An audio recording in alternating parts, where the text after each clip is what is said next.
खूब अच्छे से रखे।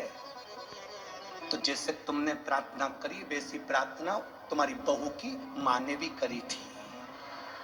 भगवान मेरी बेटी को ऐसा घर देना, बड़े प्रेम से रखना। अब तुम्हें बुरा क्यों लगता है? फिर क्यों कहीं कहीं जाती हो? भगवान मंदिर पहुंच गई, देवालय पहुंच गई, शिवालय पहुंच गई, ना जाने कहां कहां जाकर ना जाने किस किस से पूछ रही है। हमारी जरूर बहू ने कुछ करवा दिया है। जब से मायके से आया वो 2-4 दिन 8 दिन में मायके पहुंच जाती है। इसको भी ले जाता, साथ में मेरा बेटा उसको कपड़े दिला रहा, सामान दिला रहा, रकम दिला रहा। अरे अगर तुम्हारा बेटा तुमको भी सम्मान दे और तुम्हारी बहू को भी सम्मान दे तो उसमें प्रसन्न तुम्हें होना चाहिए कि कम से कम मेरे बेटे में मेरे संस्कार आए,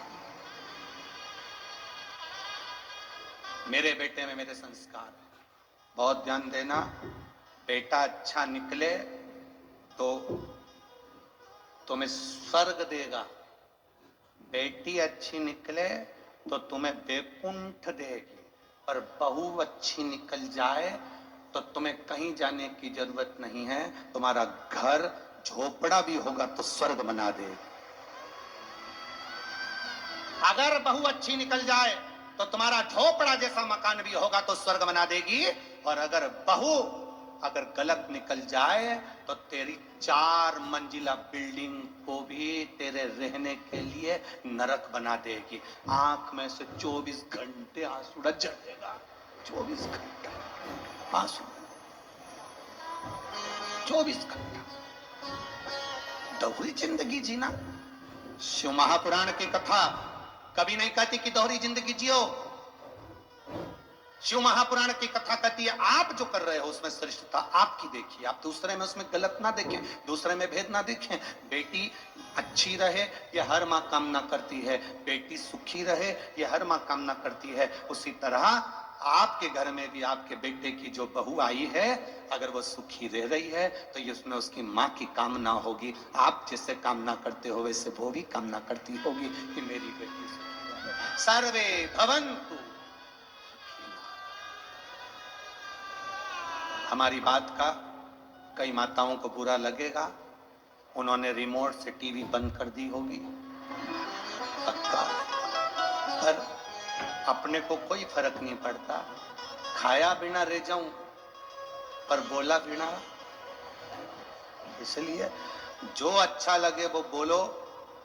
आपको समझने की जरूरत है, अगर आपका दामाद आपको अच्छा लगता है तो आपकी बहू का जो पति है वो भी किसी का दामाद होगा। इसलिए उसका भी आदर और उसका भी समर्पण बहुत जरूरी है, बहुत जरूरी।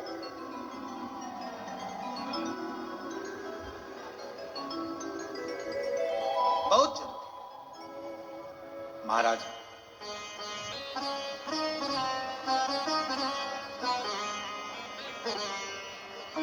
शिव कथा कर रही है, लक्ष्मी जी मन को ना लगा पाए, उनका ध्यान भटका था।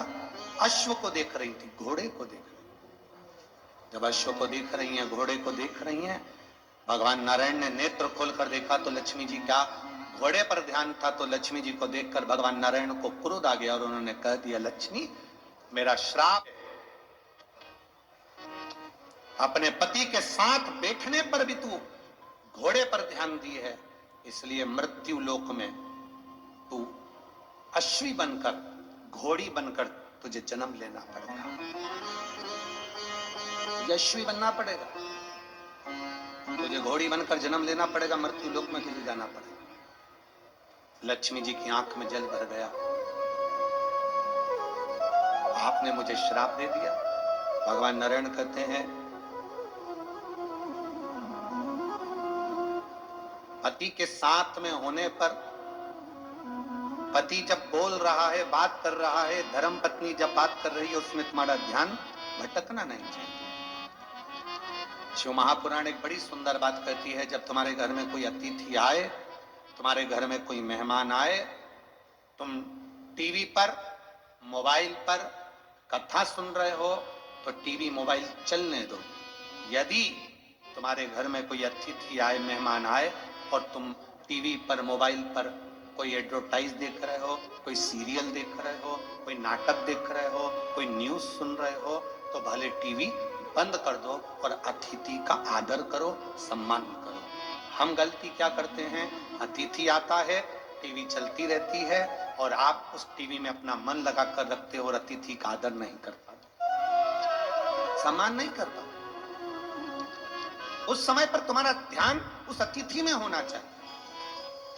लक्ष्मी, तुमने गलती करी, जब पति के साथ बैठी हो, पति के साथ रह रही हो, पति के साथ बात कर रही हो और तुम्हारा ध्यान इस अश्व में चले गया, इस घोड़े में चले गया, मैं तुम्हें श्राप देता हूं, पृथ्वी पर तुम्हें अश्वी बनकर जन्म लेना पड़ेगा, घोड़ी बनकर जन्म लेना पड़ेगा।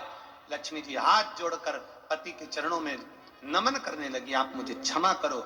नारायण कहते हैं तुम्हें जाना पड़ेगा और आज का दिन तुम मृत्यु लोक में जाओगी, पर कल तुम्हें अश्वी बनकर जन्म लेना ही है। लक्ष्मी जी उसी समय पर वैकुंठ से, स्वर्ग से पृथ्वी पर आ गई। जब पृथ्वी पर लक्ष्मी जी आई, लक्ष्मी जी ने देखा, जैसी पृथ्वी पर आकर लक्ष्मी जी देख रही कि बहुत घोर अंधेरा है, भयंकर अंधेरा।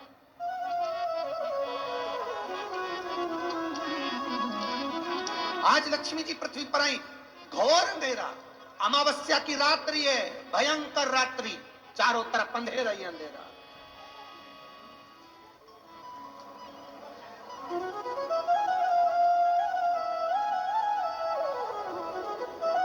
लक्ष्मी जी पृथ्वी पर आते से मृत्यु लोक में जब भ्रमण करने लगी और भ्रमण करते करते लक्ष्मी जी ने विचार करा, मैं कहां जाऊं, एक रात्रि की बात है, आज मैं इस अंधेरे में कहां जाऊंगी। रात्रि का समय था, लक्ष्मी जी भ्रमण करती हुई चारों तरफ देख रही थी, सबके दरवाजे बंद थे, सबकी खिड़कियां बंद थी, सबका द्वार बंद था, कहीं लक्ष्मी जी को जाने की जगह नहीं मिली। एक दरवाजा खुला था और वहां पर एक मिट्टी का दिया जिसमें से प्रकाश टिमटिमा रहा था।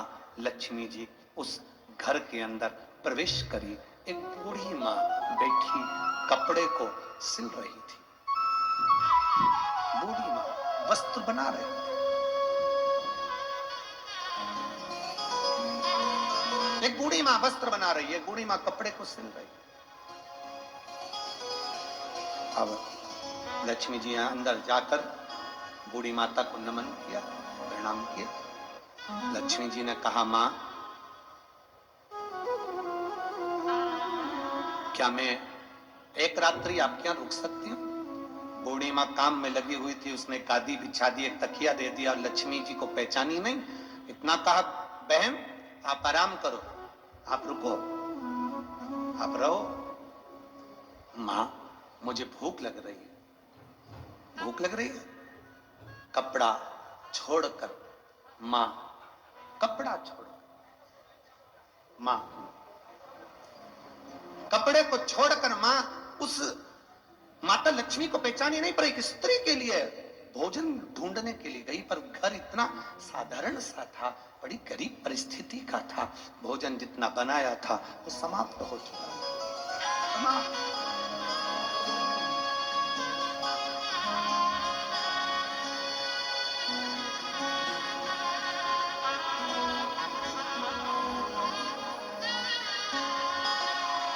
हम जिस घर में रुके हैं, श्री चेतन जी मंडोरा जी के यहाँ, आज हमको बड़ी प्रसन्नता हुई। सुबह का समय था, हम सुबह मॉर्निंग वॉक कर रहे थे, सुबह के समय पर जब घूम रहे थे नीचे, बाहर तो हम मॉर्निंग वॉक करने जाते नहीं है, क्योंकि जाते हैं तो लोग गाड़ी में बिठा के वापस घर छोड़ जाते हैं, तो हम वहीं पर सुबह के समय घूम रहे थे। इसमें इतने में चेतन मंडोरा जी की माता जी वहां आई और उन्होंने कहा, गुरु जी गाय को रोटी, हमने कहा लाओ हम देते। गौ माता को जब रोटी दी तो रोटी गर्म थी, हमारी आंख में जल भर गया। लोग इतनी सवेरे 5:30 बजे, 5:30 पौने 6 बजे इतनी सुबह लोग गाय को रोटी अगर देते हैं तो दूसरे दिन की कल की बची हुई बासी देते हैं, पर धन्य है ऐसी माँ तो गाय के लिए रोटी लेकर आई थी तो ताजी। धन्य साधु था, बहुत बहुत साधु था, उसके लिए धन्यवाद। ताजी रोटी को माता को। हम मन में सोचे कि यही भाव, ये संस्कार बच्चों में होना चाहिए, ये भाव होना चाहिए। कुछ अच्छा लगता है आपके नगर में, आपके गांव में, आपके क्षेत्र में, तो हम कहने में पीछे नहीं हटते, और जो बुरा लगता है उसको अगली कथा में कह देते हैं। यही की यही नहीं कहते।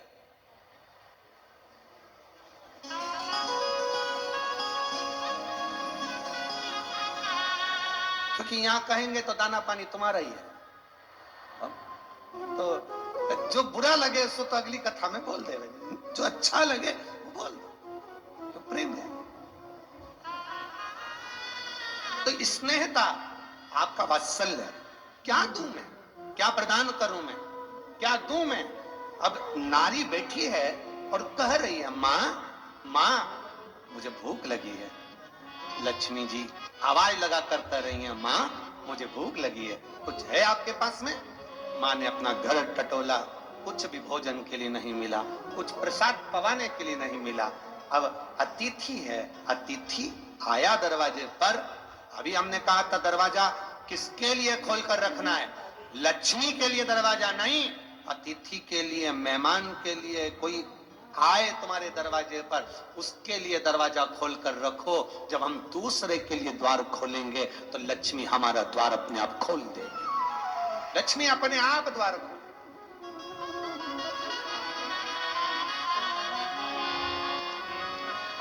मां भूख लगी है मुझे।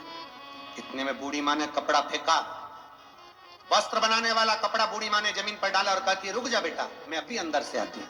भोजन देखती हूँ। भोजन देखा, डब्बे में भोजन नहीं था, कुछ सामग्री नहीं थी। भोजन होता, कुछ सामान होता तो बना देती, पर ये तो रोज कपड़ा सिलती है, कपड़ा बनाती है, बेचती है, धन आता है, कपड़ा बेचकर जो पैसा मिलता है उसको आनंद में धारण कर लेती है।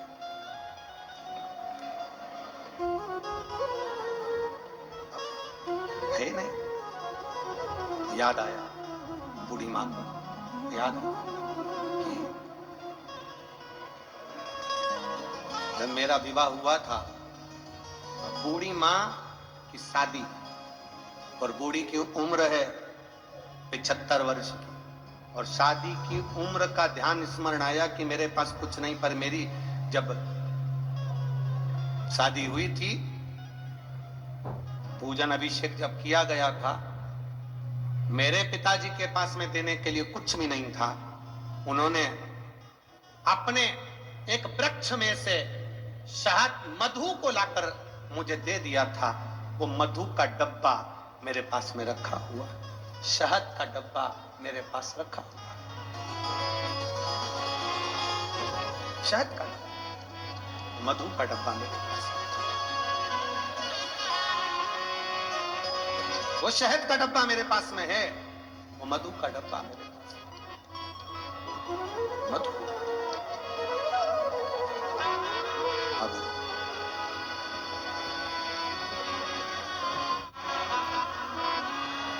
कोई तुम्हारे स्मरण में जब आए, तुम्हारी चित्तवृत्ति में, तुम्हारे स्मरण में जब कुछ आए, तो इस बात को उतार कर रखना। महालक्ष्मी शिव महापुराण की इस कथा को अपने अंदर उतार कर रखिए।